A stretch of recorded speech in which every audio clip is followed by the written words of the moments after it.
নমস্কার বন্ধুরা, welcome to SD unique sports. বন্ধুরা, এই ভিডিওতে আমরা কথা বলবো একটু ইস্টবেঙ্গলকে নিয়ে। তো ঘরের মাঠে ফিরতে চলেছে ইস্টবেঙ্গল। সিজনের প্রথম ঘরের মাঠে ম্যাচটা কিন্তু ইস্টবেঙ্গল খেলবে আগামীকাল দুপুরবেলা ম্যাচ রয়েছে। যারা যারা মাঠে যাবে অবশ্যই কিন্তু ভিডিওর কমেন্টে জানিয়ে যেও কারা কারা প্রথম দিন মাঠে যাচ্ছ, এবং দুপুর 3টে থেকে ম্যাচ জর্জ টেলিগ্রাফের সঙ্গে। তো ইস্টবেঙ্গল ঠিক কতটা শক্তিশালী রয়েছে, ইস্টবেঙ্গলের দল কতটা শক্তি ইস্টবেঙ্গল আরও বাড়াচ্ছে, বা পরবর্তী সময় ইস্টবেঙ্গল আরও কতটা শক্তি বাড়াবে, সেই নিয়ে আলোচনা করার সাথে সাথে আমরা কথা বলে নেব যে কি পরিকল্পনায় ইস্টবেঙ্গল এগোচ্ছে, সেই নিয়েই মূলত আমরা আলোচনা। তো ভিডিওটা তাই শুরু থেকে শেষ পর্যন্ত দেখো, আর ভিডিও ভালো লাগলে সকলে একটা করে লাইক করে দিও। আর যারা চ্যানেলে প্রথমবারের জন্য এসেছো, মনে করে চ্যানেলটাকে সাবস্ক্রাইব করে তার পাশের বেল আইকনটাকে অন করে রেখো, তাহলে তোমাদের প্রিয় দলের খেলার সমস্ত আপডেট তোমরা এখানে পেয়ে যাবে। তো চলো আর দেরি না করে ভিডিও শুরু করা যাক। তো ঘরের মাঠে খেলা আর অন্য কোনো মাঠের খেলার মধ্যে তো একটা তফাৎ থাকে। পিছন থেকে সাপোর্টাররা যে পরিমাণে সাপোর্ট করে ইস্টবেঙ্গল, মোহনবাগান বা মোহামেডান, তারা যখন ঘরের মাঠে খেলে কিন্তু অন্য মাঠে সেই সাপোর্টটা পায় না। তো অন্য মাঠের কথা বলতে গেলেই প্রথমেই আজকে বলতে হয় যে আজকে মোহনবাগানের ম্যাচ ছিল ব্যারাকপুর স্টেডিয়ামে। তো ব্যারাকপুরেও কিন্তু মোহনবাগান জিততে পারল না। প্রথম ম্যাচেও তারা আটকে গিয়েছিল, আজকেও কিন্তু তারা আটকে গেল। দুই ব্যবধানে কিন্তু এগিয়ে গিয়েছিল। সুয়েল ভাটের জোড়া গোল, সেখানে কিন্তু দুটো গোলই ভালো করেছিল। পরবর্তী সময় কিন্তু রেনবো দুটো গোলই ফিরিয়ে দিয়েছিল, এবং ফুল টাইম রেজাল্ট কিন্তু 2-2 হয়েছে। এবং অবশ্যই প্রশংসা করতে হবে রেনবোর গোলকিপার, যে কিন্তু একটা সময় মোহনবাগানে অনেক দিন ফুটবল খেলে এসেছে, সিলটন। তো সিলটন দা কিন্তু আজকে দুর্দান্ত ফুটবল খেলেছে। তো ম্যাচ চলাকালীনই ইয়েলো কার্ড দেখে, ম্যাচের পরও কিন্তু রেফারির সঙ্গে তর্ক করার জন্য আবারও ইয়েলো কার্ড, ডবল ইয়েলো কার্ডের জন্য রেড কার্ড শেষ পর্যন্ত দেখতে হয় ম্যাচ শেষ হয়ে যাওয়ার পরে গিয়ে। তো ভালো ম্যাচ হয়েছে, এবং মোহনবাগান দলটাকে দেখে একদম ছন্নছাড়া মনে হচ্ছে। এখনও কোনো রকম যে কোনো প্লেয়ারের সঙ্গে কোনো প্লেয়ারের বোঝাপড়া সেটা তৈরিই হয়নি। ডিফেন্সের অবস্থাও কিন্তু আহামরি খুব একটা ভালো লাগছে না, এবং তারা ঠিকঠাক সেই ফাইনাল থার্ডে গিয়ে পাস করতে পারছে না, এরকম একটা ফুটবল। যাই হোক, মোহনবাগান কিন্তু যথেষ্ট চাপে থাকবে 13 তারিখের ম্যাচের আগে। তো এটা কিন্তু একটা ভালো ডার্বি ম্যাচ আমরা দেখতে পাবো। আজকে যদি ম্যাচের পরিসংখ্যান নিয়ে কথা বলা যায়, বল পজিশন কিছুটা বেশি ছিল। মোহনবাগান সুপার জায়েন্টের 62% বল পজিশন নিয়ে খেলেছে। তো মোহনবাগান 19টা শট করেছে, সেই জায়গায় রেনবো 7টা শট করেছে। মোহনবাগান শট অন টার্গেট করেছে 7টা, সেই জায়গায় রেনবো কিন্তু শট অন টার্গেট ছিল 4টে। ফাউলের দিক থেকে কিন্তু দুটো দলই মোটামুটি কাছাকাছি ছিল। ইয়েলো কার্ড বেশি দেখেছে রেনবো, কিন্তু ম্যাচটা ড্র হয়েছে। এখান থেকে মোহনবাগান ম্যাচটাকে বার করতে পারলো না। এটা কিন্তু যথেষ্ট চাপ হয়ে যাবে ডার্বি ম্যাচের আগে। তো ইস্টবেঙ্গল কিন্তু প্রথম ম্যাচে যে ঝলকটা দেখিয়েছে, সিএফএল এরকম ঝলক খুবই কম দেখা যায়। সিজনের প্রথম ম্যাচে 7-1 গোলে জয়, 7 আপ পারফরমেন্স। দুর্দান্ত ফুটবল খেলেছিল প্লেয়াররা, নিঃসন্দেহে বলতেই হয়। এবং আরও কিছু প্লেয়ার ইস্টবেঙ্গল এই দলের মধ্যে যোগদান করেছে। তার মধ্যে আজকেই তোমাদের জানিয়ে দিয়েছিলাম 3জন প্লেয়ারকে রেজিস্টার করানো হয়েছে।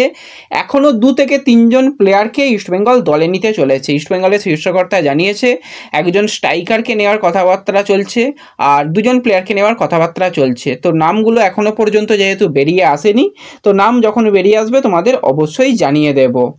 এবার যে দলটা প্রথম ম্যাচে খেলেছিল, তো সেক্ষেত্রে গোলকিপারে আদিত্য পাত্র ছিল। আদিত্য সত্যিই খুব ভালো গোলকিপিং করে, এবং খুব একটা আদিত্যকে প্রেসারে পড়তে হয়নি।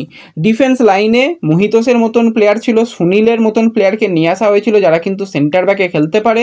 সাইড ব্যাকে জোসেফ এবং তন্ময় ঘোষ ছিল। তো এই জায়গাতেই কিন্তু ইস্টবেঙ্গলের একটু পরিকল্পনার পরিবর্তন হতে চলেছে, কারণ সার্থক গলুই এবং হীরামণ্ডলকে রেজিস্টার করানো হয়েছে। বিশেষত হীরামণ্ডলকে দেখে নেওয়ার কথা জানিয়েছে কার্লেস কোয়াদ্রাত। তাকে যদি ফিট থাকে, পুরোপুরি ম্যাচ ফিট থাকে, প্রয়োজন অনুযায়ী কিন্তু হীরামণ্ডলকে গেম টাইম দেবার কথা কার্লেস কোয়াদ্রাত কিন্তু বিনো জর্জকে জানিয়েছে। তো সেক্ষেত্রে হীরার দিকে আমাদের নজর থাকবে। হীরা যদি ভালো পারফরমেন্স করে, ইস্টবেঙ্গলের যেটা সাইড ব্যাকের একটুখানি সমস্যা রয়েছে, সেই সমস্যার কিন্তু সমাধান হয়ে যেতে পারে। আর সার্থক গলুইকে নিয়ে আহামরি কিন্তু খুব একটা বড় কিছু প্ল্যানিং ইস্টবেঙ্গল এখনই করছে না। যদি ভালো কোনো অফার পায় তাহলে কিন্তু তাকে ছেড়ে দেওয়ারও চিন্তাভাবনা থাকবে, তবুও তাকেও ব্যবহার করা হবে এরকমটাই মনে হচ্ছে। এছাড়া যদি আমরা মাঝ মাঠের কথা বলি, তো মাঝ মাঠে কিন্তু ইস্টবেঙ্গলের বেশ কিছু প্লেয়ার নজরকাড়া পারফরমেন্স করছে। তার মধ্যে অবশ্যই বলতে হবে তন্ময় দাসের কথা। তো তন্ময় দাস কিন্তু বল হোল্ড করে ভালো ফুটবল খেলতে পারে। শ্যামল বেসরা সে কিন্তু একদম দারুণ ফুটবল খেলছে, শ্যামলের খেলাটা কিন্তু দিনে দিনে যথেষ্ট ভালো লাগছে। নাসিব রয়েছে, আমান রয়েছে, রসল রয়েছে এবং জেসিন রয়েছে। তো এই জায়গায় কিন্তু নসিবের উপর কিন্তু নজর কার্লেস কোয়াদ্রাতের থাকবে, সে কিন্তু যথেষ্ট ভালো পারফরমেন্স দিয়ে আসছে। তো এই প্লেয়ারগুলোর দিকে অবশ্যই নজর থাকবে। এর সাথে সাথে কিন্তু চাকু মান্ডি এও কিন্তু এমন একজন প্লেয়ার যে কিন্তু যে কোনো মুহূর্তে ম্যাচের রঙকে বদলে দিতে পারে। তো চাকু মান্ডি মাঝমাঠের কিন্তু অনেকটাই ভরসা হতে পারে। সুব্রত মুর্মু, বিজয় মুর্মুর মতন প্লেয়ার রয়েছে। সুব্রত মুর্মুকে কিন্তু ইস্টবেঙ্গলের রিজার্ভ টিমে প্রতিদিনই প্র্যাকটিস করতে দেখা যাচ্ছে। তো সুব্রত মুর্মুর উপর কিন্তু ভরসা রাখতে চলেছে কোচ কার্লেস কোয়াদ্রাত। পরবর্তী সময় মানে যেটা সামনের সিজন আসছে সেই সিজনে কিন্তু অনেক টুর্নামেন্ট ইস্টবেঙ্গলকে খেলতে হবে, তোমরা সকলেই জানো। ডুরান্ড কাপ, সুপার কাপ, এমনকি আইএসএলের জন্যও যাতে এই ইস্টবেঙ্গলের রিজার্ভ টিম থেকে প্লেয়ার তোলা যায় সেই দিকে নজর রাখছে কার্লেস কোয়াদ্রাত এবং বিনো জর্জ। কালকে মাঠে ম্যাচ রয়েছে, ইস্টবেঙ্গলের কোচ কার্লেস কোয়াদ্রাতো মাঠে আশা করি উপস্থিত থাকবে এবং প্লেয়ারদের খেলা দেখবে। যারা নজর কাড়া পারফরমেন্স করতে পারবে তাদের যেরকম প্র্যাকটিসে ডাকা হয় সেখানে ভালো পারফরমেন্স করতে পারলে প্রমোট কিন্তু প্লেয়ার হবে। রিজার্ভ টিম থেকে প্লেয়ার প্রমোটের চিন্তাভাবনা ইস্টবেঙ্গল নিয়েছে, মানে বেশ কিছু প্লেয়ার নজরের মধ্যে রয়েছে। তার মধ্যে যে প্রথম প্লেয়ারটা বলবো সেটা হচ্ছে নসিব, সে কিন্তু নজরের মধ্যে এসে গেছে। এছাড়া বিজয় মুর্মু, সুব্রত মুর্মুর মতন প্লেয়ারও কিন্তু নজরে রয়েছে। এই জায়গায় কিন্তু চাগলাদারকে ভালো ফুটবল খেলতে হবে, তার উচ্চতাটা যথেষ্ট ভালো রয়েছে। সে যদি ভালো ফুটবল খেলে ইস্টবেঙ্গলের ডিফেন্স লাইনের কিন্তু সমস্যার সমাধান অনেকটাই হয়ে যাবে।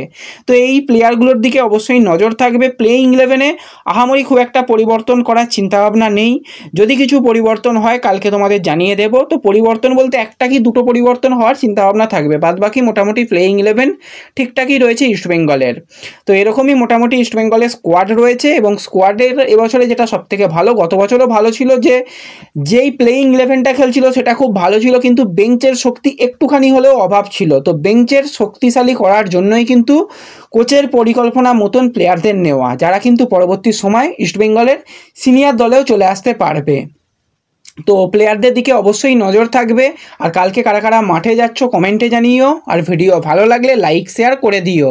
তো দেখা হচ্ছে পরবর্তী ভিডিওতে, ধন্যবাদ।